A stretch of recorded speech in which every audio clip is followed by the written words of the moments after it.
Saludos. En nombre de la Federación Latinoamericana de Psiquiatría de Infancia, Adolescencia, Familia y Profesiones Afines, FLAPIA, queremos darle la más calurosa bienvenida a todos y cada uno de ustedes a este importante evento científico, Jornada Regional Centroamericana, Niñez y Adolescencia, Compromiso de Todos. Gracias a todos por su participación. Webinar Jam es una plataforma virtual que trabaja 100% con Internet, por lo que es importante realizar una prueba de velocidad de su Internet antes de la presentación.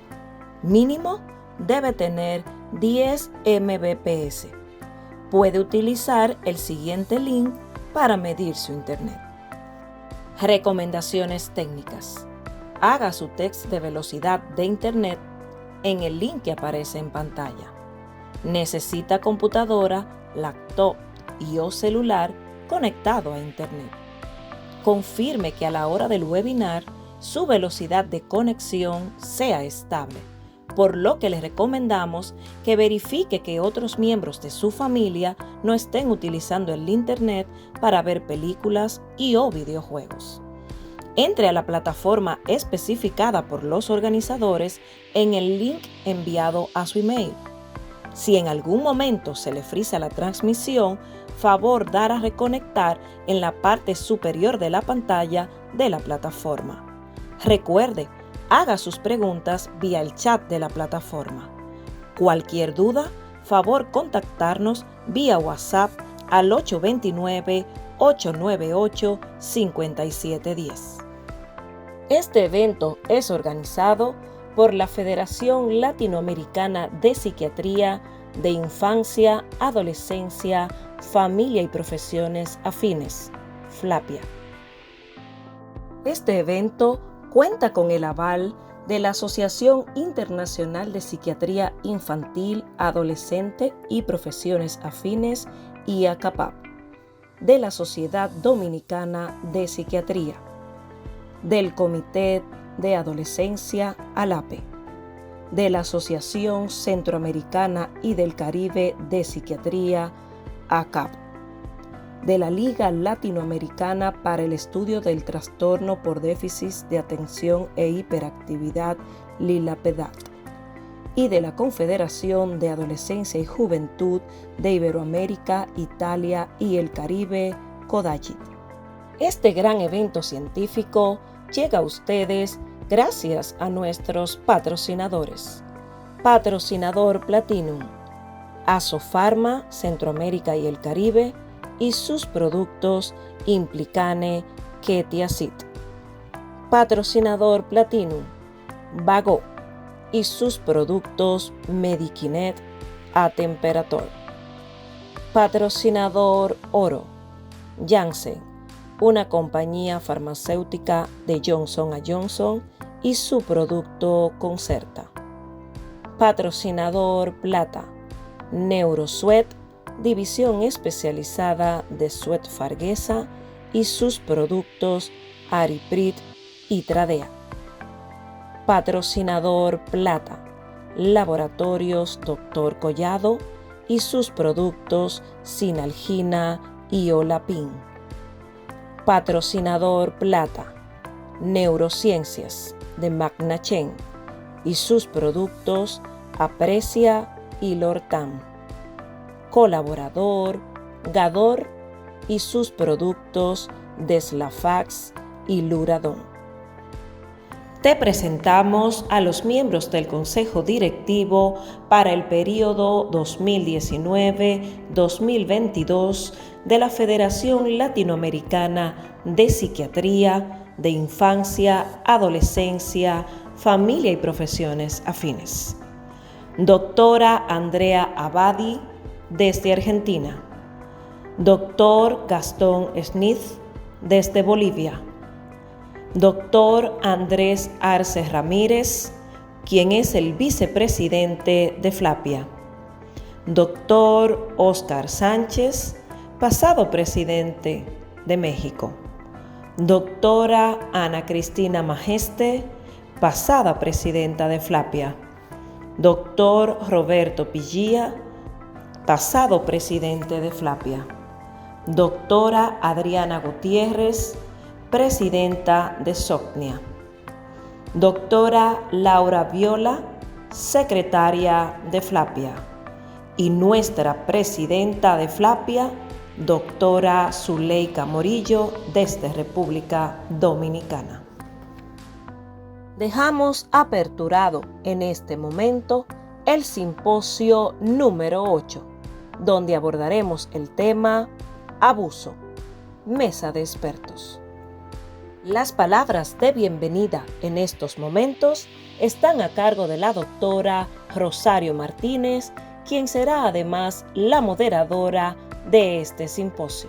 Recibimos a la doctora Rosario Martínez. Muy bienvenidos todos a la mesa número 8. El temario de este simposio va a ser abuso. Este simposio número 8 va a estar compuesto de secretaria con la licenciada Ana García. Ella es de República Dominicana. Como moderadora voy a estar yo, que soy Rosario Martínez, psiquiatra boliviana, y voy a dar la más cordial bienvenida a las componentes de esta mesa, que son la licenciada Rafaela Burgos. Va a hablar de la importancia de la investigación sobre el tema violencia en República Dominicana, un trabajo que ha hecho en su región. La doctora Sandra Orsini, también de República Dominicana, va a hablar de la Unidad de Salud Integral de Adolescentes en uno de los hospitales de su región. La doctora Mónica Borile, de Argentina, nos va a hablar sobre opciones de formación en el manejo adolescente como prevención de abuso. Seguramente vamos a estar todos muy interesados en escuchar a las colegas. La doctora Migdonia Galla, de República Dominicana, va a hablar de la experiencia clínica de un psiquiatra infantil abordando el abuso después de 40 años. La doctora Rita Durán, de República Dominicana, nos va a hablar de retos del sistema legal de protección a la infancia. Entonces, quedan cordialmente invitados a participar. Todos agradecemos mucho a las expositoras y al mismo tiempo se les da la más cordial bienvenida a todos.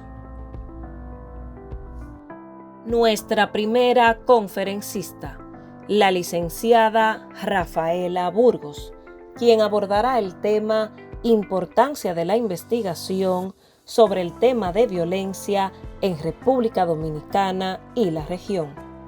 La licenciada Rafaela Burgos es psicóloga clínica, terapeuta familiar e investigadora, presidenta del Centro para el Desarrollo y la Interacción Constructiva, docente de la Escuela de Psicología y del área de posgrado de la Pontificia Universidad Católica Madre y Maestra, así como de la residencia en psiquiatría infanto-juvenil del Hospital Robert Reed Cabral. Es embajadora nacional de la campaña Necesitamos a todo el mundo para eliminar la violencia contra la niñez que auspicia World Vision. Es formadora de formadores en diagnóstico, tratamiento y prevención del abuso y la explotación sexual de niñas, niños y adolescentes. Es consultora para organizaciones locales e internacionales, así como conferencista y facilitadora. Mantiene práctica de clínica privada por más de 20 años en las áreas de terapia individual, familiar y marital, así como en el tratamiento de víctimas y agresores en casos de abuso físico, psicológico, sexual y acoso escolar. Recibimos a la licenciada Rafaela Burgos. Muy buenas tardes. Agradecemos la invitación de Flapia y la doctora Zuleika Morillo a este evento de tanta utilidad para los profesionales en el ámbito de la salud mental. Vamos a hablar sobre la importancia de la investigación en el tema de violencia, en términos de cómo nos aporta, cómo nos nos ayuda a enfocar las necesidades, las características de la problemática. Dado que el abuso es una problemática multifactorial, pues la investigación es como el punto de partida de hacia dónde dirigirnos, con qué herramientas enfrentarlo, cuáles son los mecanismos que son más útiles para no solo conocer el problema, sino también los detalles, las características, las dimensiones, las modalidades en que se presenta en cada contexto. Una investigación rigurosa nos acerca entonces a todas esas particularidades del problema, pero también a las oportunidades para enfrentarlo. Permite el diseño, la planificación de políticas y programas de asignación de recursos, nos permite medir el impacto de las intervenciones y, por supuesto, provee oportunidades para la colaboración a lo interno de cada país y entre los países. Son muchos los esfuerzos internacionales que se han realizado para conocer el problema del abuso a los niños. Vamos a señalar solamente 2 estudios que nos parecen puntuales para este contexto en el que estamos. Y estamos hablando del Informe Mundial sobre Violencia y Salud de la Organización Mundial de la Salud de 2002. Aquí nos plantea la OMS muy claramente los diferentes tipos de violencia en detalle, con sus características, con sus aproximaciones. Y lo más importante, sitúa la violencia como un problema de salud pública a nivel global. Eso ya es un punto de partida significativo para el trabajo con esta problemática. Otro estudio es el del Secretario General de las Naciones Unidas sobre la violencia contra los niños, que se publicó en 2006. En este se investiga de manera detenida, minuciosa, el fenómeno del maltrato en diferentes ámbitos, como la familia, la escuela, la comunidad, los espacios lúdicos, los centros de atención. Y ambos dimensionan el problema de una manera muy gráfica, muy clara, evalúan los avances que se han dado en los países y en las regiones, facilitan sobre todo compartir las buenas prácticas, lo que ha funcionado, pero también identifican los desafíos pendientes. La investigación en neurociencia y en desarrollo humano nos está también aportando mucha información muy actual y muy útil para intervenir, para planificar la prevención.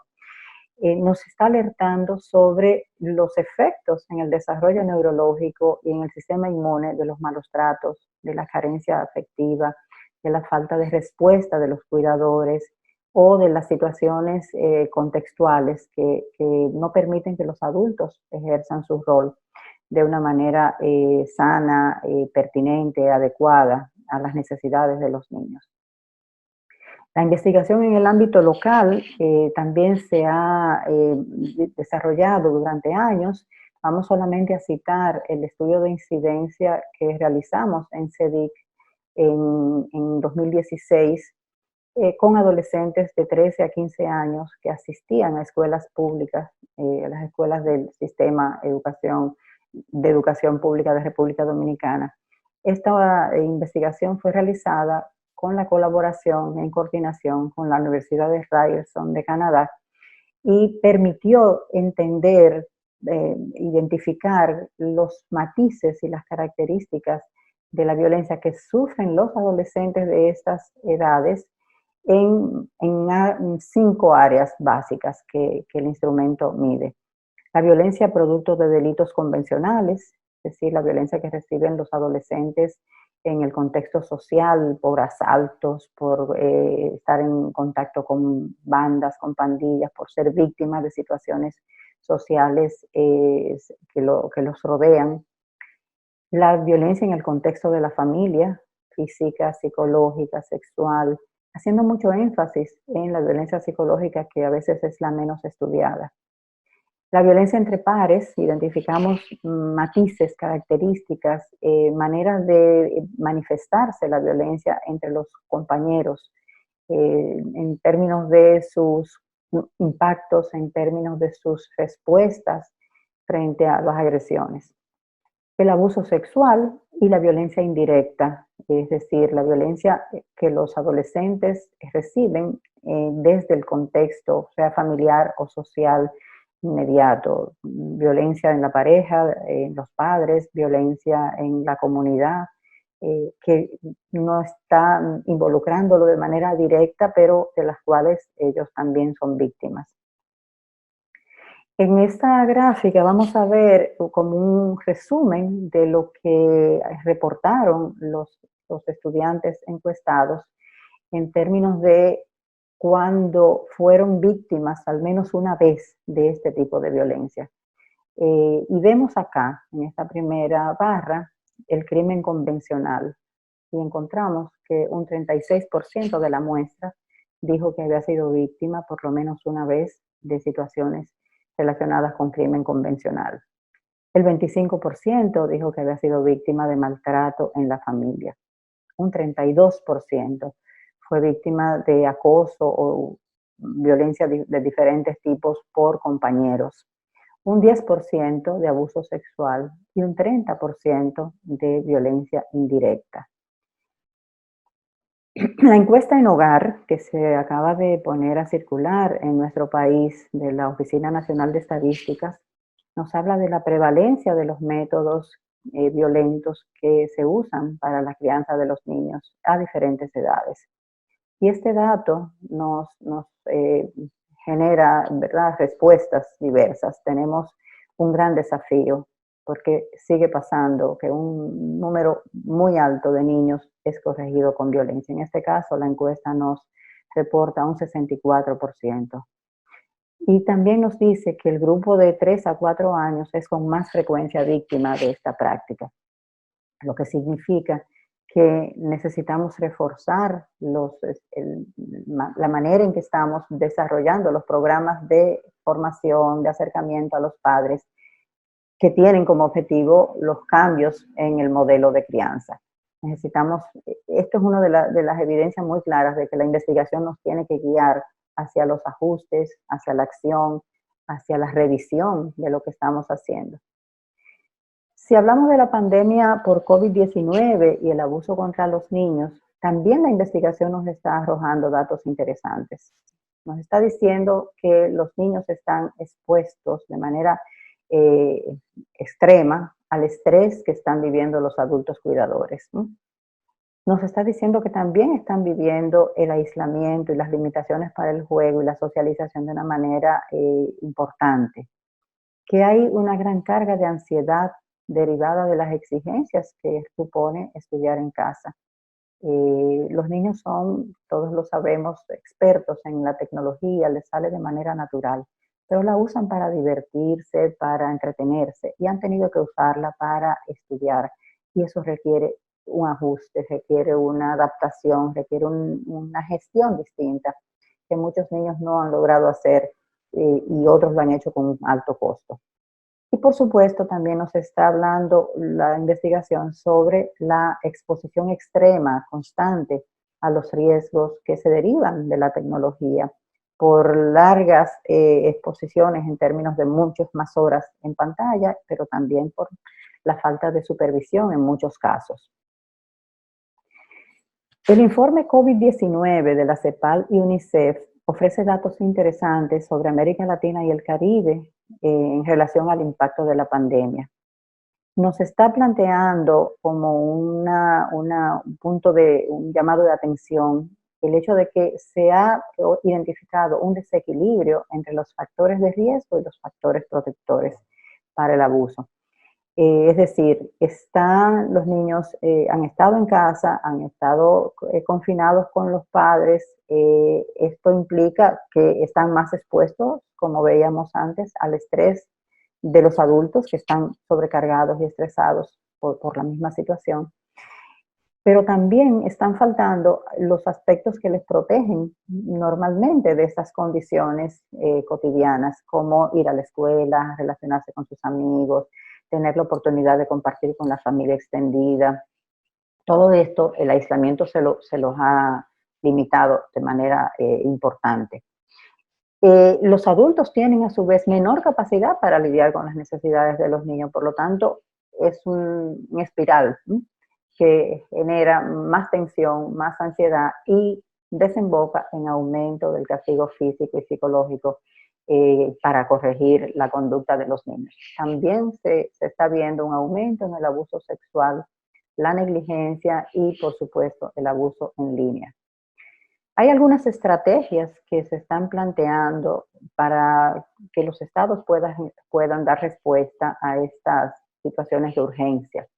Una muy importante, nos parece, es que la atención a la violencia contra los niños se considere una prioridad dentro de la agenda de crisis de los estados. Esa agenda particular que los estados han tenido que construir y poner en marcha para responder a la crisis, se está planteando que se incluya como prioridad la atención a los niños en riesgo de ser víctimas de violencia. Que los servicios sean vinculantes para que podamos coordinar la asistencia, la atención. Tomar en cuenta que cuando hay violencia contra la mujer, los niños también son víctimas, eso es un punto fundamental.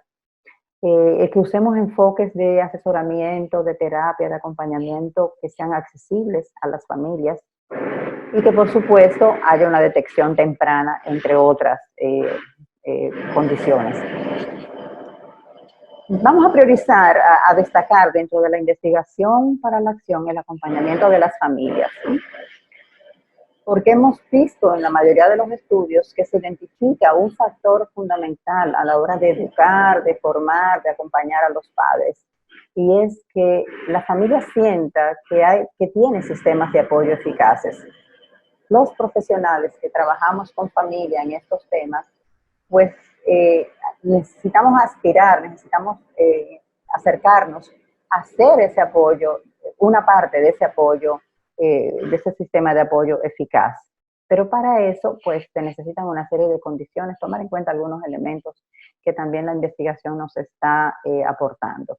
En un primer documento que vamos a ver sobre la violencia contra los niños, donde UNICEF nos plantea 6 estrategias para la acción. La número 1 es dar apoyo a los padres, las madres y los cuidadores. Fíjense qué fundamental es esto. No estamos hablando solamente de la formación, estamos hablando de apoyo, de acompañamiento. En el informe sobre la situación mundial de la prevención de la violencia a los niños, la OMS y UNICEF también proponen 7 estrategias y la número 4 es justamente que los padres, madres y cuidadores reciban apoyo. Esto nos está hablando básicamente de por dónde llegar a ese conjunto, a esa población que demanda, que necesita este acompañamiento, pero necesitamos entender, buscar las herramientas que nos acerquen para lograr el objetivo. ¿Y cuáles son esos elementos que se han identificado también a través de la investigación que ayudan a que las herramientas formativas, la orientación, la ayuda terapéutica tenga éxito a la hora de promover cambios en las prácticas de crianza? Pues, según estudios que se han hecho sobre los programas que se desarrollan, sobre todo en Estados Unidos, parece que los modelos que alcanzan mejores resultados, los que los padres valoran como más efectivos para hacer los cambios que se proponen, son aquellos que se dan en un clima de aceptación y empatía. O sea, que el acercamiento esté sustentado en la aceptación de los padres, en la empatía del profesional, para entender sus particularidades, sus necesidades, sus miedos, sus desafíos. Que también los programas donde los padres se perciben que hay un contexto seguro, donde pueden expresar sus dificultades con la crianza, sin temor, sin vergüenza y sobre todo que no se sienten juzgados. Las acciones del CEDIC durante los años 2020 y el año 2020 y este año en curso, pues van por esta línea.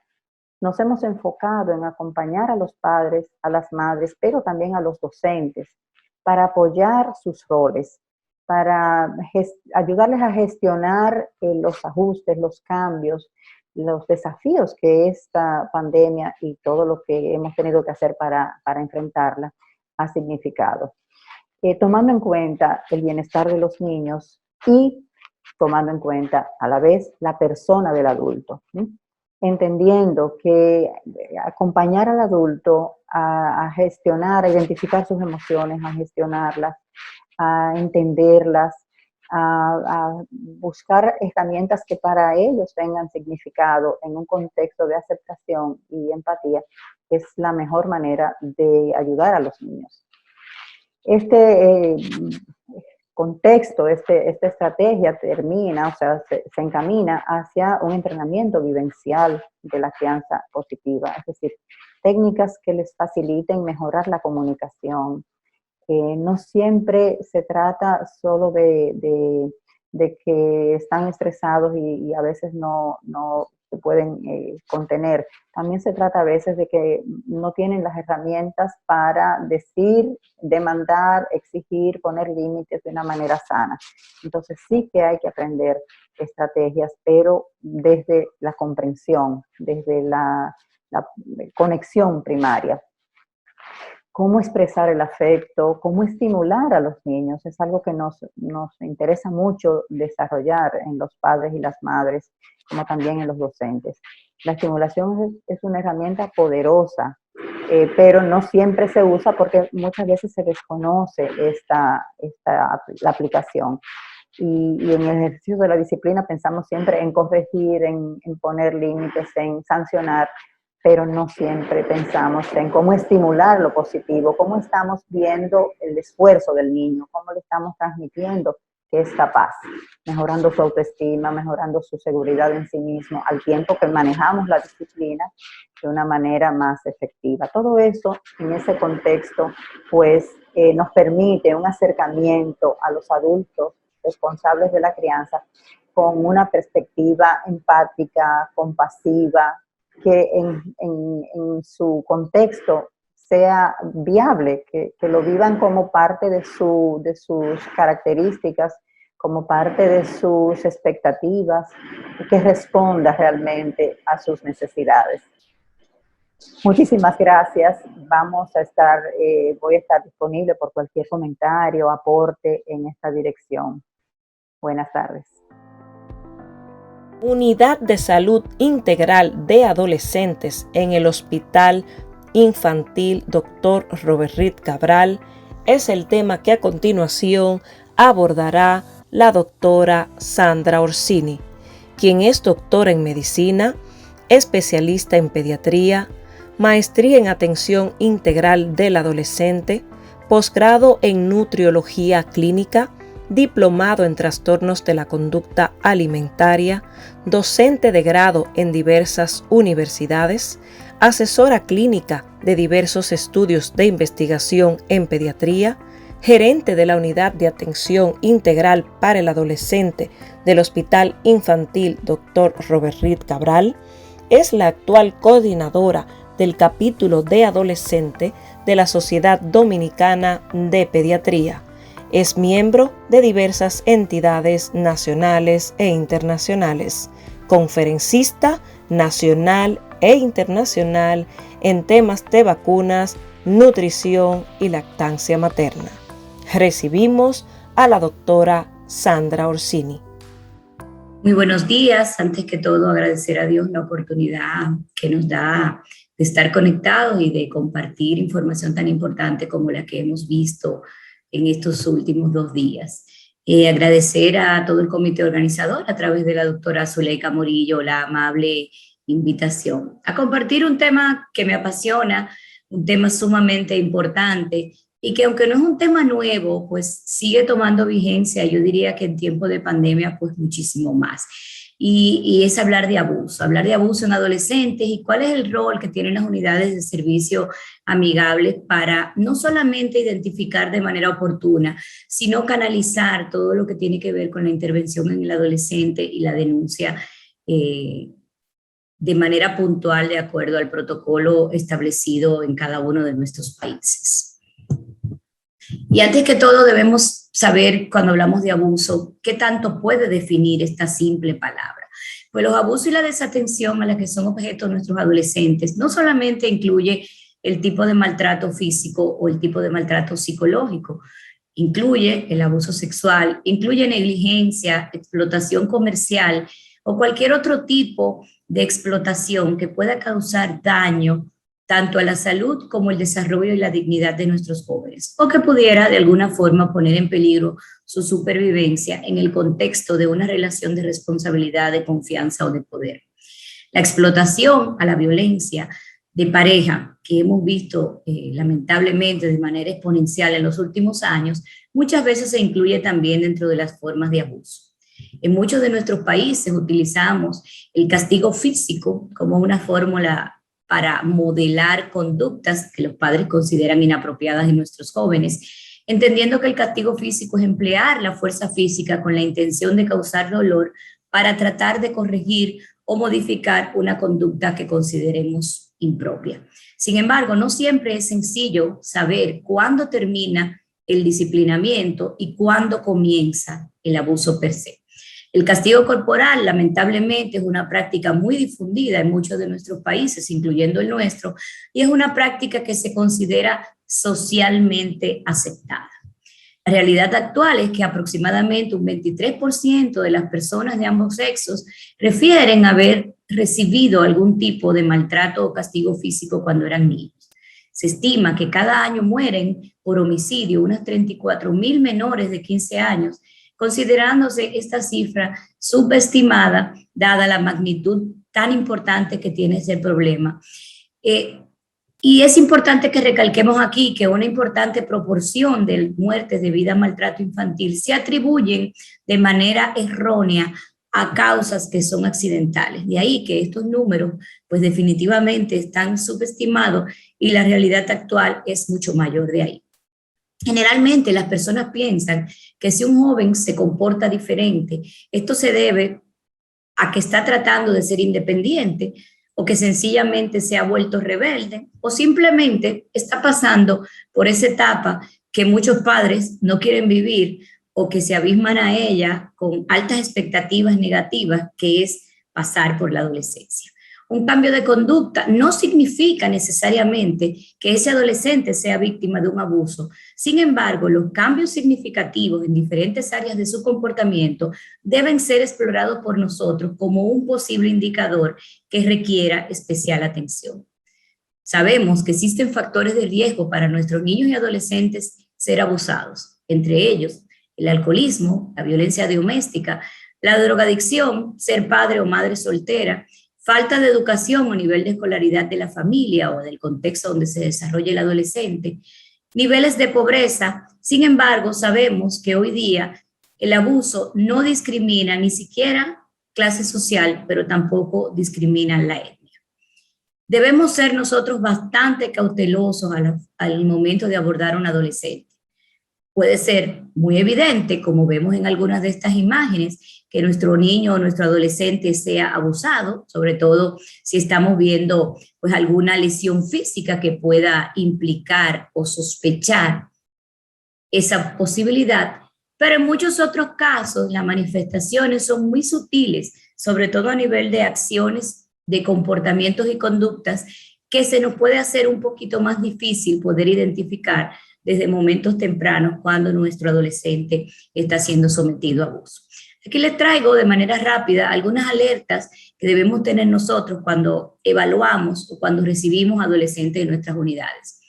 Las infecciones recurrentes del tracto urinario, así mismo como cada una de las enfermedades de transmisión sexual. Ropa interior que aparezca de manera repetitiva, inexplicablemente manchada o rota. Sangrados alrededor de sus áreas genitales o del ano. Aumento de manera exponencial de los trastornos somáticos. Conductas infantiles que nuestro adolescente no había estado acostumbrado a tener. Dolor referido por ellos de manera importante en el área de sus genitales o en el ano. Volver a los episodios de mojar la cama en la noche o eneuresis. Y en algunos adolescentes que no tengan una condición de base, pues la presencia de encopresis. Lesiones físicas que no sean justificadas con una historia adecuada. Trastornos de la conducta alimentaria, embarazo a edades tempranas, sobre todo por debajo de los 14 años. Conductas como dificultad para caminar, dificultad para sentarse, dificultad para asumir posturas. Que nuestro adolescente comience a sentir vergüenza de su propio cuerpo, o resistencia a cambiarse de ropa delante de sus compañeros en la escuela, en el gimnasio, cuando van a la playa, tendencia a practicar o asumir conductas de riesgo, comportamientos que reflejen ansiedad, intentar fugarse de la casa o evitar llegar a ella. En el caso de las adolescentes femeninas, pero igualmente lo estamos viendo ya con bastante frecuencia en el sexo masculino, verse involucrados en pornografía, en prostitución o en promiscuidad. Comportamiento seductor o obsesivo en relación al sexo, ya sea a través de acciones o por conversaciones, dibujos, o en su grupo de pares o cuando están dentro de las actividades familiares, mostrarse muy tendente a estas acciones. La masturbación excesiva, y puse un asterisco aquí porque es una de las situaciones con la que tenemos que estar bien alertas, sobre todo si son adolescentes donde esa no era su práctica habitual. Tendencia a abusar sexualmente de hermanos menores, de parientes o de amigos de menor edad. Sentimientos tendentes al suicidio, depresión, sentimientos de disociación o tendencia al aislamiento. Y en el caso de los varones, pues temor importante a la homofobia. Estos adolescentes tienden a evadir en algunas ocasiones a una persona en especial, pero muchas veces sencillamente quieren estar a solas. Malas relaciones con sus compañeros de clase y con sus amigos, mala percepción de su autoimagen, hablan de ellos mismos de manera negativa y despectiva. Tienen problemas importantes con el arreglo personal, con la higiene, y muchas veces, en el caso de las femeninas, pues tienden a utilizar doble ropa interior con la intención de protegerse. Baja autoestima, dificultad para aceptar un cumplido o un halago de otra persona, rendimiento muy bajo y ausentismo escolar, tendencia al consumo de alcohol de forma excesiva o a otras drogas o sustancias ilícitas, falta de asertividad, actitud hostil, agresiva y enojo por encima de lo normal, y una dificultad importante para confiar en otras personas.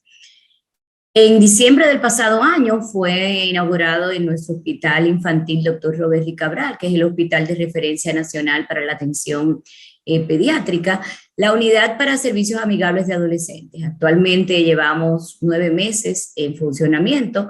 Contamos con una unidad integral compuesta por médicos para la atención del adolescente, que somos pediatras de formación con una especialización en medicina del adolescente, ginecología infanto-juvenil para el manejo y seguimiento de todo lo que tiene que ver con la salud sexual y reproductiva de nuestros jóvenes, un departamento de trabajo social para el acompañamiento de la familia y un departamento de psicología con el apoyo de la unidad de salud mental que dirige la doctora Zuleika Murillo.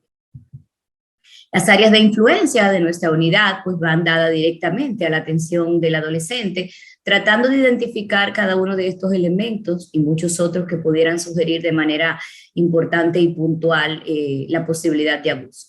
Tratar de intervenir en los aspectos relacionados con la familia, con la comunidad a través de la trabajadora social y con la sociedad, dependiendo del entorno y el contexto donde nuestro adolescente se desarrolla. Y debemos recordar siempre que cuando hablamos de abuso, la historia se repite. Y un adolescente que es víctima de abuso desde edades tempranas de su vida, pues es un individuo que si no definimos de manera importante, oportuna, y hacemos las intervenciones del lugar, pues puede repetir la historia posteriormente, no solamente con sus hermanos menores, sino con sus hijos y con todo el entorno social a donde se desarrolla. Las consecuencias no solamente son inmediatas, tenemos consecuencias a largo plazo, consecuencias amplias, y que definitivamente el abuso hace daño no solamente al adolescente, sino a todas las personas que están involucradas en él. Sin tener en cuenta lo leve, lo breve o lo severo que pueda ser, deja una cicatriz emocional que definitivamente dura toda la vida. Muchísimas gracias por su atención. Desde Argentina recibimos inmediatamente a la doctora Mónica Borile, quien abordará el tema opciones de formación en el manejo adolescente como prevención de abuso. La doctora Borile es médica pediatra y de adolescente, asesora del Comité de Adolescencia de la Asociación Latinoamericana de Pediatría y de la Confederación de Adolescencia y Juventud de Iberoamérica, Italia y Caribe, presidenta de CODAGIT, vicepresidenta de la Sociedad Argentina de Salud Integral del Adolescente, asistencia en el Instituto Médico de la Comunidad como docente, capacitadora, tallerista. Es miembro además de diversas entidades nacionales e internacionales. Recibimos a la doctora Mónica Borile. Estimados y queridos colegas, compañeros de tantos caminos, agradezco la invitación realizada por Zuleika Morillo, presidenta de FLAPIA, a ser parte de esta jornada regional centroamericana, Niñez y Adolescencia, Compromiso de Todos. El tema, abordaje de los adolescentes y de la prevención del abuso. Realmente un tema que deberíamos profundizar en todas nuestras sociedades y asociaciones, y decimos muchas veces esto, que a veces lo que un adolescente necesita no es una mente brillante que le hable, sino un corazón paciente que le escuche. Agradezco a los colegas de ALAPE, de la Universidad del Chubut y de CODAGIC la posibilidad también de generar estos espacios de participación y acompañamiento. Cuando nosotros pensamos en los adolescentes, los hemos visto en estas adolescencias invisibilizadas en la pandemia.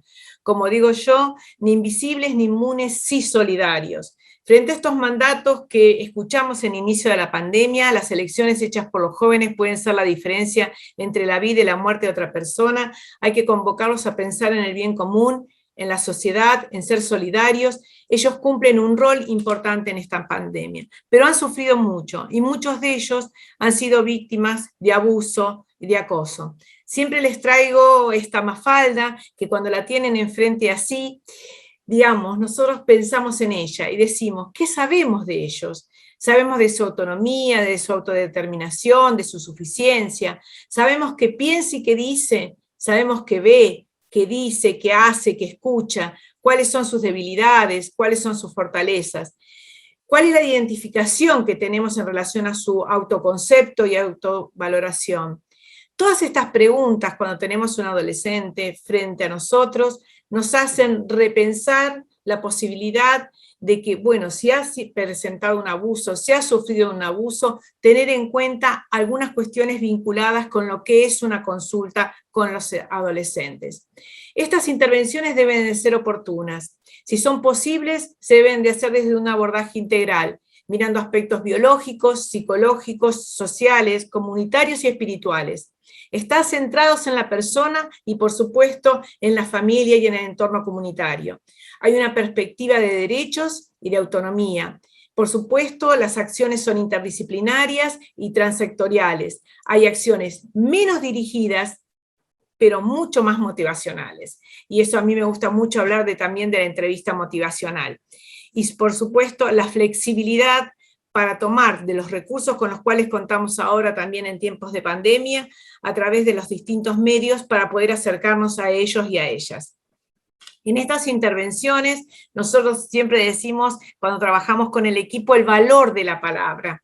Y estas palabras sabemos que no se las lleva el viento. Las palabras dejan huella, tienen poder, influyen positivo o negativamente, animan o desmotivan, iluminan o ensombrecen. Ellas modelan nuestra vida y las de los demás. Por eso siempre ponemos, cuando trabajamos con los equipos, el valor que tiene nuestra palabra, el valor que tiene nuestro acompañamiento. En el encuentro con los adolescentes, realmente nos dan oportunidades de hacer diagnósticos, no solamente de trabajar en prevención y hacer tratamientos, y exceden desde ya la mera entrevista. Este diagnóstico diferencial entre salud y enfermedad requiere tiempo, formación, y por eso insistimos mucho en la formación del pregrado y posgrado, un genuino interés y una concepción integral e integradora del adolescente y sus circunstancias. La OPS recomienda que la primera consulta tenga una duración de 40 minutos, que sean repartidos entre entrevistas, el examen físico completo y la aproximación diagnóstica. Pero realmente yo lo tomo como una verdadera oportunidad para el encuentro, porque establecer un vínculo con los adolescentes, establecer un vínculo con los referentes, con su red de contención, ver bien cuáles son los motivos de consulta, yo digo la agenda oculta que ellos tienen, el manejo de los tiempos y la presencia de terceros. Por supuesto, en un ambiente físico adecuado, donde resaltemos la privacidad, que no haya interrupciones, que haya horarios flexibles y personal amigable. Nosotros en las imágenes es la teatralización que hacemos de situaciones con nuestros alumnos. Y realmente atender a adolescentes parece ser sencillo, pero implica todo un reto. Es sencillo si nos limitamos solamente a resolver sus infrecuentes consultas, pero realmente es un reto cuando ofrecemos una atención integral, cuando detectamos estas situaciones de riesgo o riesgos asociados a las conductas, cuando informamos y orientamos sobre los hábitos, cuando promovemos actitudes saludables, cuando realizamos una semiología ampliada incluyendo aspectos referidos a la vida actual del adolescente y las características de la familia y de su entorno.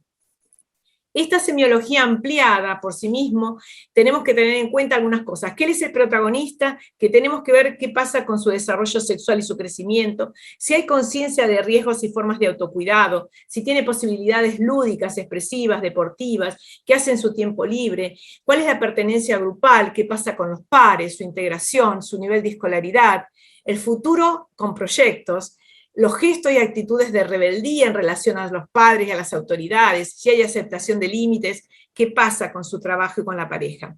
Realmente las acciones en salud en la adolescencia son eficaces cuando son ejercidas por equipos interdisciplinarios, como dije, y sobre todo la colaboración de la familia y sectores de la comunidad, con profesionales sensibilizados, comprometidos, preparados, formados, cuando el accionar debe tener en cuenta al individuo y a su ecosistema que lo rodea, cuando hay capacidad de escucha y una información cálida, cuando acompañamos en la toma de decisiones fomentando la autonomía, promoviendo activos del desarrollo, favoreciendo su empoderamiento en el cuidado de la salud, respetando sobre todo el secreto médico y la confidencialidad. Un personal de salud interdisciplinario, empático, dispuesto, con escucha, que no esté apurado, que no juzgue, que no dé directivas, que tenga humor disponible, que sea creativo, que pueda reflexionar, sobre todo en equipos, podemos reflexionar sobre nuestra práctica profesional, que nos capacitemos y, como digo yo, amplia tolerancia a la frustración. Hablando de abuso sexual infantil, o decimos mejor abuso sexual en la infancia y en la adolescencia, porque los niños, niñas y adolescentes son abusados sexualmente por adultos. Las estadísticas reales se desconocen, ya que se suelen presentar en los espacios más íntimos de convivencia y existen factores culturales e históricos que favorecen que esto sea invisible. Cerca del 23% de las niñas y el 15% de los niños son víctimas de abusos sexuales. El abuso sexual se mantiene oculto, por vergüenza, por temor, porque se violan tabúes, sobre todo el tema de lo social y de los roles de familia. Acá les traigo el informe de UNICEF en relación a ocultos en plena luz, que habla de que 7 de cada 10 adolescentes de 15 a 19 años sufrieron abuso y nunca habían develado que habían tenido abuso ni habían buscado ayuda. Estos datos de 190 países se los dejo después en la presentación. Y existen diversas formas de presentación del abuso sexual infanto-juvenil, pero habría 2 situaciones básicas para sospecharlo. La consulta de los padres o cuidadores por haber visto al menor en una situación abusiva, un niño, una niña, un adolescente, que expresó algo en el entorno familiar cercano, o algún signo o síntoma que a ellos les preocupó, porque en la escuela el niño, la niña o el adolescente comentaron algo, o los docentes detectaron algún síntoma sospechoso. Y sobre todo, a partir de algunos síntomas y signos orientadores, donde la sospecha de un pediatra, de un médico que lo atiende, ve actitudes específicas. Yo pongo pediatra porque es la especialidad en la cual uno trata de sensibilizar a las familias para que hagan la consulta, los médicos de familia, los médicos que trabajan en las comunidades, las enfermeras. Entonces, hablar de algunas situaciones específicas en la consulta, de lesiones anales, vulvares, ver el laboratorio indicativo de abuso sexual. En Argentina no contamos con estadísticas de prevalencia. Miren ustedes que teníamos en el 2016 un programa, y lo tenemos todavía, que se hablaba contra las violencias. En este programa, que era telefónico, 53% de las denuncias se produjeron en el hogar de la víctima, 53%. Solamente el 18% de los casos en la vivienda del agresor, el 10% de los casos en la casa de un familiar, y en los agresores el 75% fue un familiar. 40% la madre, el padre, y el 16% el padrastro. Dije la madre porque muchas veces se oculta también el abuso sexual que puede generar las mujeres hacia las otras mujeres. La Organización Mundial para la Salud, 1 de cada 5 niñas y 1 de cada 13 niños son abusados sexualmente antes de los 18 años. En Argentina, casi 2 millones de niños y niñas son víctimas de este delito y, sin embargo, se estima que solo el 10% de los casos son denunciados. Esto es importante. ¿Cuál es la edad promedio de la víctima? 47% de las víctimas tiene entre 6 y 12 años, 28 entre 0 a 5, 25 entre 13 y 17 años. Tengan en cuenta estas cifras. ¿Cuál es el género de los agresores? El 89% son de género masculino, el 7% femenino y el 4% no tenemos datos.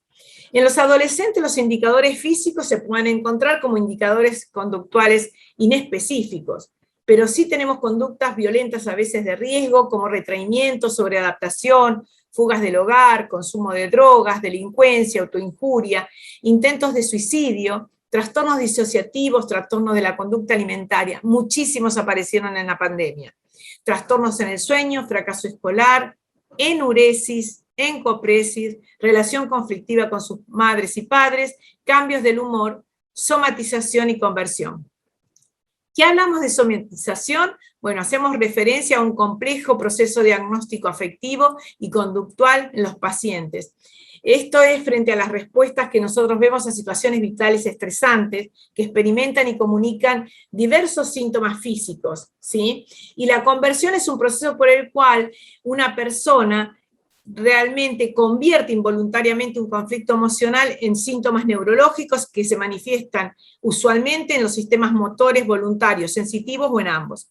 Debemos recordar estos indicadores para detectar estos casos de abuso sexual infanto-juvenil y poder realizar el abordaje interdisciplinario. Esto permitirá disminuir las consecuencias psicológicas, sociales, físicas del abuso a corto y a largo plazo de los pacientes.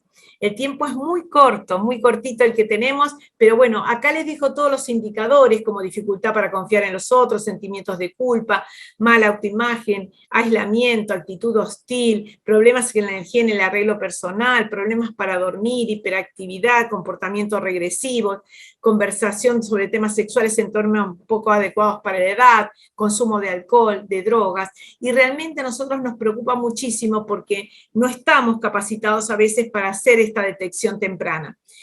La mayor parte de los traumas son de naturaleza psicológica, al menos nosotros lo vemos inicialmente, y realmente en esta mayoría de las víctimas reaccionan con pasividad frente al abuso. Esto se explicaría porque no hay resistencia en inicio, parece, al abuso, por el miedo a la fuerza del uso físico, por la ignorancia, por las amenazas del abusador hacia la familia, y realmente hay una gran proporción de chicos que frente al abusador y por la dependencia muchas veces económica y el miedo, no hacen la denuncia.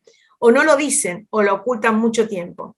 Una proporción de estos chicos sí pueden tener traumas físicos, tales como las lesiones, las infecciones vaginales, el dolor, el prurito, las lesiones y heridas, y realmente la presencia de infecciones de transmisión sexual. Hablamos siempre que tenemos que trabajar en prevención, y prevención es educación sexual. Es un proceso de aprendizaje a lo largo, como yo siempre digo, de todo el ciclo vital, no solamente como una intervención. Y para eso necesitamos siempre trabajar desde el acompañamiento, desde la empatía, desde la pregunta, como realmente yo digo como una información de calidad y como un recurso pedagógico. La educación sexual genera procesos de autoconocimiento, entonces previene la violencia y el abuso sexual. realmente ya con muy poquitito tiempo, nosotros tenemos que tener en la prevención objetivos prioritarios, abordar los derechos del cuerpo y a la decisión que tengan los chicos sobre su cuerpo y sobre realmente potenciar los aprendizajes para identificar las violencias y resistir las presiones, abordar los mitos del amor romántico que debe estar siempre disponible a la necesidad de las otras personas, valorizar los autocuidados. Les dejo aquí la bibliografía sobre abuso y educación sexual integral y les traigo desde mi casa, desde la Patagonia Argentina, como ya saben, queridos colegas, yo soy Mónica Borile, médica pediatra y de adolescentes. Digo siempre esto, que donde haya un adolescente pujando por crecer, debe haber un adulto que ofrezca un sostén para su empuje. Esto lo decía Winnicott. Les dejo mis contactos, me pongo a su disposición y seguimos conversando. Les agradezco muchísimo, muchísimo la invitación, un gran cariño a toda la organización y a las colegas que están moderando, Rosario Martínez, y a la licenciada Ana García, que es la secretaria. Abrazo a todas las queridas colegas de la mesa. Inmediatamente recibimos a la doctora Rita Durán Inver, quien abordará el tema Retos del Sistema Legal de Protección a la Infancia. La doctora Durán Inver es abogada, ingresó al Ministerio Público en el año 2004, ocupando desde sus inicios la coordinación y dirección de varios departamentos como delitos sexuales, Unidad de Atención y Prevención de la Violencia, Niñez, Adolescencia y Familia, Asuntos Civiles. Graduada en la Escuela del Ministerio Público en el año 2007. Imparte cursos, talleres y charlas sobre violencia de género, abusos infantiles, charlas instructivas en todo el territorio nacional. En la actualidad es la directora del Centro de Contacto Línea Vida. Recibimos a la doctora Rita Durán Inver. Buenas tardes. Complacida de estar con ustedes y participar de este maravilloso evento. Vamos a conversar sobre los retos del sistema legal de protección a la infancia en la República Dominicana. Mi nombre es Rita Durán, soy procuradora general de Corte de Apelación del Distrito Nacional y dirijo el departamento de Línea Vida, o Centro de Contacto Línea Vida, como llamamos ahora.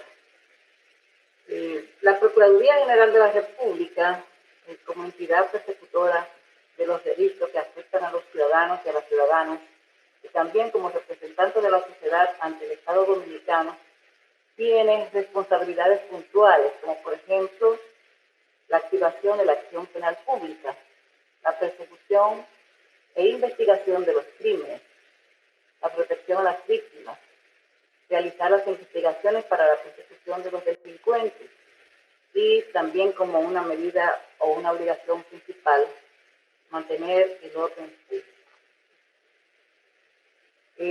Para poder hacer todos estos trabajos y cumplirle a la sociedad dominicana, nosotros tenemos un marco jurídico para proteger los derechos de todos los ciudadanos, pero vamos a enmarcarnos en los derechos que son específicos para la protección de los niños, de las niñas y de los adolescentes.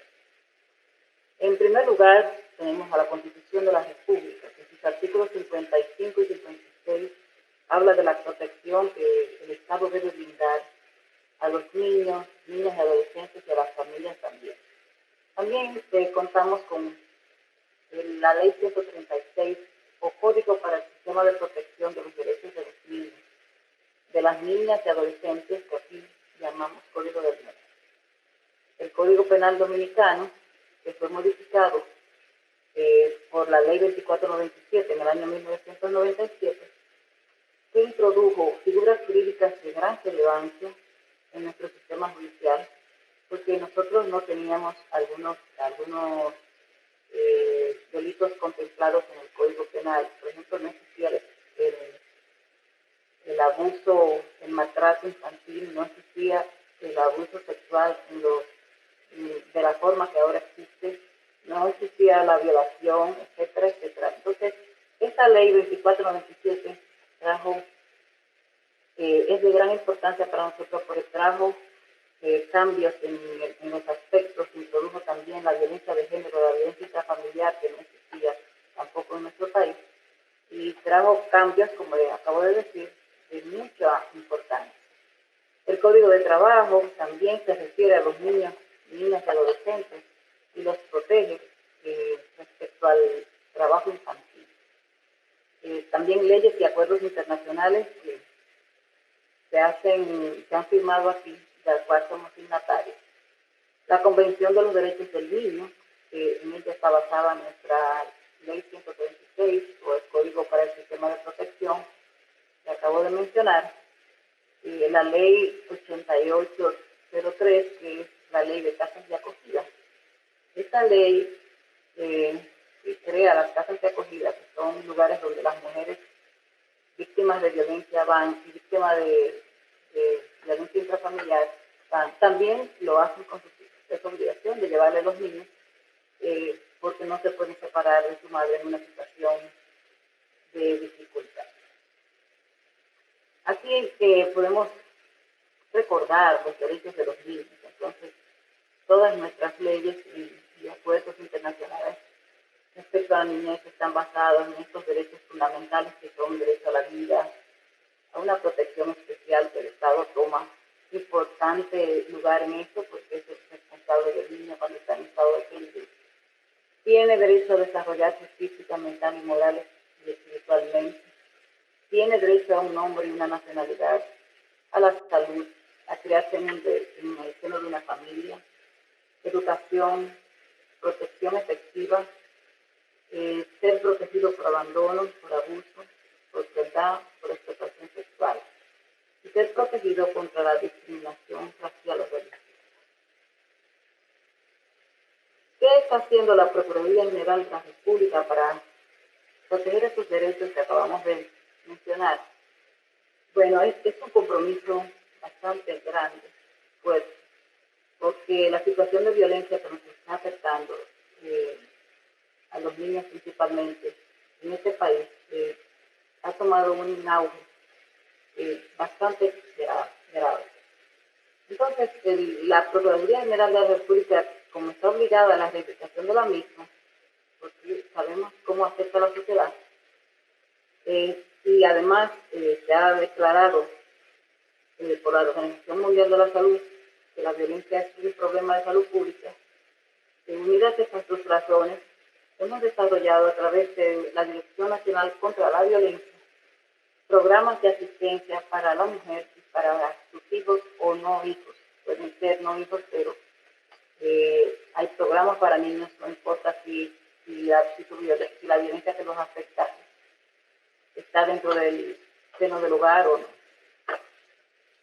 Pero la Procuraduría ha establecido 10 unidades más de las que teníamos. Teníamos 14, ahora tenemos 24, que son en la actualidad, esparcidas por todo el territorio nacional con el fin de dar asistencia de manera rápida, inmediata y efectiva a las víctimas de violencia de género, de violencia intrafamiliar y de delitos sexuales. Es bueno recalcar que la violencia intrafamiliar indefectiblemente afecta notablemente a los niños y que los delitos sexuales generalmente las víctimas principales son los menores de edad, que son los más vulnerables. Se han establecido 3 centros conductuales para hombres en 3 provincias diferentes. Antes solamente teníamos en el Distrito Nacional, pero ahora tenemos 3 provincias con un centro conductual para hombres donde estos reciben asistencia psicológica cuando la violencia en contra de la mujer o en contra de sus hijos no es de gran magnitud.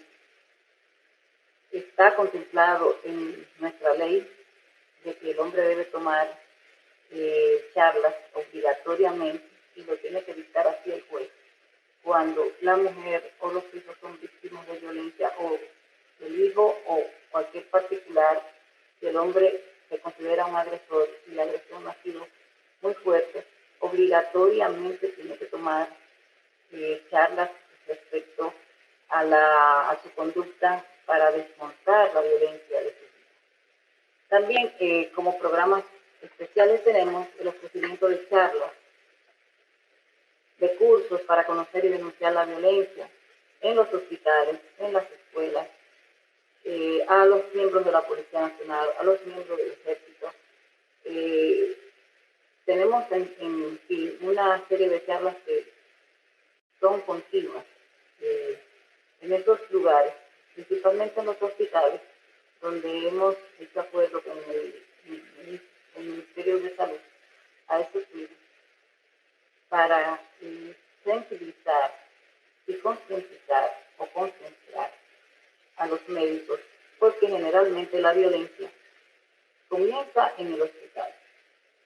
O sea, la mujer va o el niño llega al hospital con un evidente golpe o maltrato, entonces los médicos están obligados por ley a denunciar eso. Pero ha sido muy difícil esta situación para nosotros en el país, educar a los médicos en ese sentido. Y hemos decidido llevar con las charlas el conocimiento a los médicos, no tan solo de su obligación, sino el compromiso que tienen de denunciar los actos de violencia, principalmente a las mujeres y a los niños. También se ha realizado una ampliación y reestructuración del centro de denuncia Línea Vida, que es el que yo dirijo. ¿Con quiénes nosotros trabajamos? Trabajamos con el Consejo Nacional de la Niñez, lo que llamamos CONANI, que rige la ley 136 en el aspecto civil referente a los niños y también traza todas las políticas públicas necesarias para la protección de los derechos de los niños, niñas y adolescentes. Trabajamos también con un sistema de emergencias y seguridad, que es el 911, la Policía Nacional, con los hospitales, como le indiqué, las escuelas, los colegios, las iglesias, el Ministerio de Salud Pública, el Ministerio de la Mujer, y también traza las políticas públicas a seguir para la protección de la mujer y la erradicación de la violencia. Y con todas las ONG que tengan que ver con este tema. Sería bueno que puntualizáramos qué es una unidad. La unidad es un departamento especial que está creado para dar asistencia integral a las víctimas de violencia de género o violencia intrafamiliar y también de los delitos sexuales. En ellas, tanto la mujer como los niños reciben asistencia integral y está dotado este centro o este departamento de fiscales especializados en el área. O sea, los fiscales que trabajan en estas unidades necesariamente tienen que tener estudios avanzados sobre lo que es la violencia de género, los delitos sexuales y la violencia intrafamiliar. También poseen estas unidades médicos ginecólogos forenses, psicólogas forenses, psiquiatras, psicólogas infantiles, trabajadores sociales y también una policía especializada para la persecución del agresor o de los agresores. Dije hace un momento que las unidades de atención eran 14 en un programa especial, se han construido 10 más y ya tenemos en 32 provincias 24 unidades de esta categoría. También contamos para la protección de los niños, de las niñas y de los adolescentes, el Centro de Atención a Sobrevivientes de Violencia, que es un espacio donde la mujer y sus hijos reciben terapias psicológicas para superar los efectos de la violencia intrafamiliar o sexual, de las cuales fueron víctimas. Estos centros son, por supuesto, gratis. Este centro también ofrece programas de ejercicio terapéutico, tanto para las madres como para los niños, programas económicos para que la madre agredida no tenga que depender de su agresor, y generalmente el agresor está preso en este caso, o está detenido y está siendo procesado judicialmente. Tenemos el Centro de Intervención Conductual para Hombres, del cual también conversé hace un momento, que brinda asistencia psicológica a los hombres con conductas agresivas con desarrollo de programas especiales para el tratamiento de la ira, del suicidio, de la violencia, etc. Unidad de atención integral a víctimas de niños, niñas y adolescentes y de la familia. Es un centro de asistencia psicológica que trabaja con las familias afectadas por la violencia y los niños también cuando ya necesitan terapias constantes. Y generalmente van a ir los niños que son golpeados, muy maltratados o que son abusados sexualmente o físicamente. Y el Centro de Atención Integral a Niños, Niñas y Adolescentes en Consumo de Drogas es un centro que se dedica específicamente a niños que tienen problemas de fuga de su casa, que generalmente caen en el uso de la droga, que han consumido estupefacientes o que tienen problemas de fuga. Entonces, esa asistencia que se le da a esos niños se le da en conjunto con un miembro de la familia, preferiblemente madre o padre, con el fin de que ellos sepan y aprendan a cómo tratar a un niño que ya se ha iniciado en esta situación. Tiene para estos niños programas de deportes, de manualidades, de estudios y de biblioteca, etcétera, etcétera.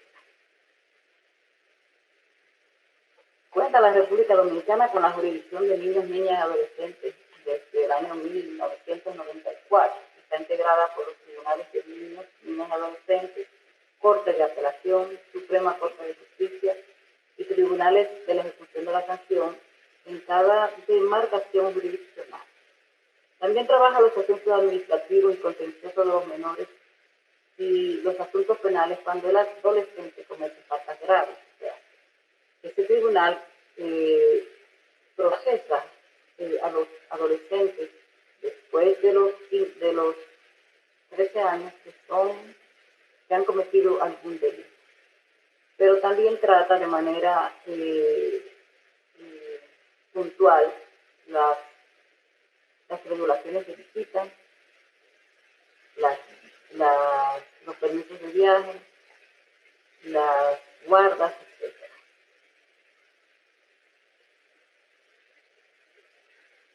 El Gabinete de la Niñez y la Adolescencia, ese es nuestro nuevo o último programa, que es una instancia creada por el Gobierno Central para unar esfuerzos entre las diversas instituciones que trabajan para las niñas, con el fin de que se fortalezca el sistema de atención integral a los niños, a las niñas, a los adolescentes. Esto garantiza la atención especial, la atención oportuna, la atención transparente y rápida. Y así se enfocan las situaciones que afectan a los niños y niñas en todo su contexto. Para eso se han articulado acciones entre las instituciones que tutelan estos derechos y se desarrolla de manera aunada o entre todos las políticas necesarias para garantizarlo. Está formado por la Procuraduría, CONANI por supuesto, Ministerio de la Mujer, Ministerio de Salud Pública y la Jurisdicción de Niños, Niñas y Adolescentes. Vamos a tratar el tema muy importante sobre el derecho que tiene el niño a que se denuncie el abuso en su contra. Algunas veces el niño no tiene cómo llegar a la justicia y mantiene una situación muy difícil en su casa porque es abusado en su casa o abusado cerca de su casa por algún vecino o es abusado en su escuela, en cualquier aspecto que se pueda manifestar el abuso. Puede ser un abuso físico, emocional o sexual. Y ese niño, como no puede expresarse, como no tiene cómo llegar a la justicia, quizás no lo sabe, entonces la ley dominicana establece que todos los funcionarios profesionales, abogados, todos los médicos, enfermeras, educadores, psicólogos, militares, agentes del orden público, que ven a un niño en estado de peligro tienen la obligación de denunciar. También que en desempeño de sus funciones, como por ejemplo el médico que atiende a un niño y ve que el golpe que tiene no fue por casualidad, la madre dice que se cayó de la bicicleta, pero resulta que no, que el golpe que tiene indica que fue con un artículo o algo contundente. Entonces, el médico, si la madre no quiere denunciar el caso, tiene la obligación de denunciar.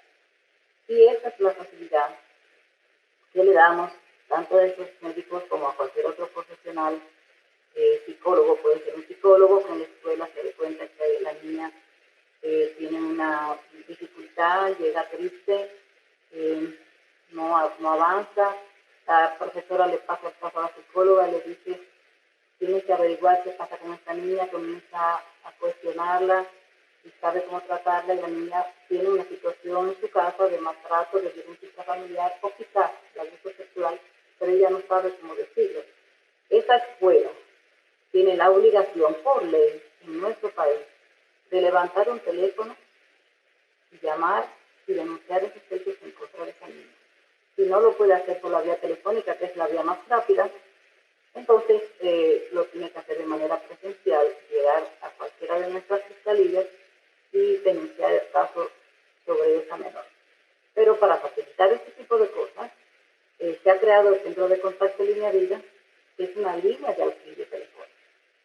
Nosotros recibimos llamadas telefónicas desde todo el territorio nacional y ofrecemos de esa manera la facilitación o la facilidad de denunciar la violencia en contra de las mujeres y de los niños. Este acceso a la justicia es totalmente gratis. También tenemos en este centro un saldo automático, lo que facilita que las llamadas tengan fluidez y que el teléfono nunca esté ocupado.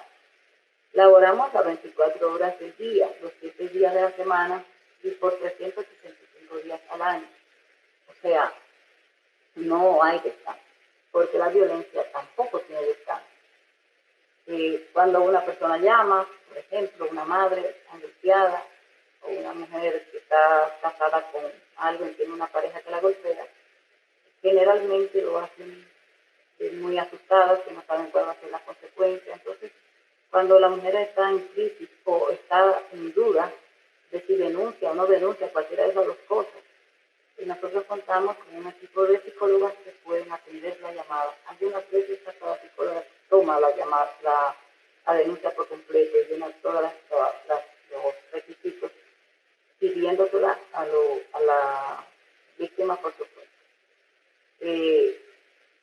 Esa víctima puede volver a llamar y nosotros a través de la psicóloga le vamos a dar cierta asistencia y también la vamos a referir a los centros de asistencia que nosotros acabamos de mencionar para que ella pueda establecer.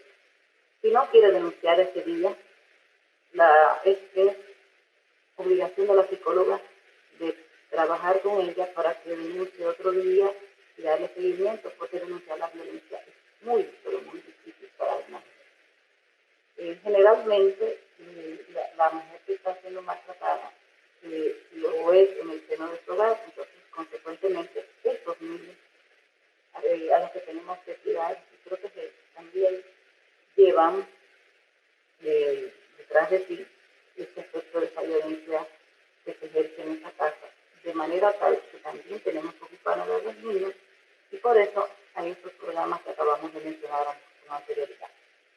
También le damos informaciones legales a través de esta línea telefónica, porque algunas veces se quieren divorciar y no saben cómo hacerlo, no tampoco conocen cuáles son sus derechos, no saben qué hacer respecto a las pensiones alimentarias o dónde ir. Se les refiere a un departamento de atención a víctimas que tiene asistencia de abogados para llevar su proceso sin que esta víctima tenga que pagar un solo centavo. También damos seguimiento para asistencia psicológica a los centros que acabamos de decir, y esa asistencia psicológica no es tan solo por el momento, sino también si necesita asistencia psicológica por cierto tiempo, nosotros también se la brindamos sin ningún tipo de problema. Es bueno decir cómo y cuándo denunciar. El Ministerio Público está muy interesado en que la denuncia, los ciudadanos y ciudadanas denuncien los hechos en contra de ellos, en contra del vecino, principalmente en contra de los niños, porque son los más vulnerables. Entonces, cuando el abuso y el maltrato a un niño, a una niña, se sale de control, o sea, usted vive en esta casa y sabe que al lado suyo hay un hombre que diariamente maltrata a ese niño, usted puede hacer una llamada telefónica al número del centro, que es el 809-200-1202, no tiene cargos, 24/7, y denunciar, y nosotros vamos a mantener el anonimato, vamos a mantener su nombre en anonimato. Si la violencia es intrafamiliar, por ejemplo, la mujer puede denunciarlo también desde ahí, y nos vamos a presentar en la casa, que esto se pasa al departamento correspondiente, de acuerdo a la jurisdicción, el fiscal tiene que visitar esta casa para tratar el caso de la violencia. Si tiene que sacar los niños, porque el caso es extremo, también puede hacerlo, tiene potestad para hacerlo. Vuelvo a repetir, insisto en repetir, que cuando los profesores, los médicos, los psicólogos de una escuela tienen conocimiento de la violencia en contra de un menor o de una menor, están obligados por ley a llamarnos y nosotros podemos asistir de la manera más rápida para que ese niño tenga, o esa niña tenga asistencia psicológica. Y hasta sus padres también. Hasta aquí esta pequeña intervención, dándole las gracias por la atención, ofreciéndonos a la orden para cualquier pregunta, para cualquier inquietud. Y celebrar esta gran oportunidad. La sesión de preguntas y respuestas queda aperturada en estos momentos.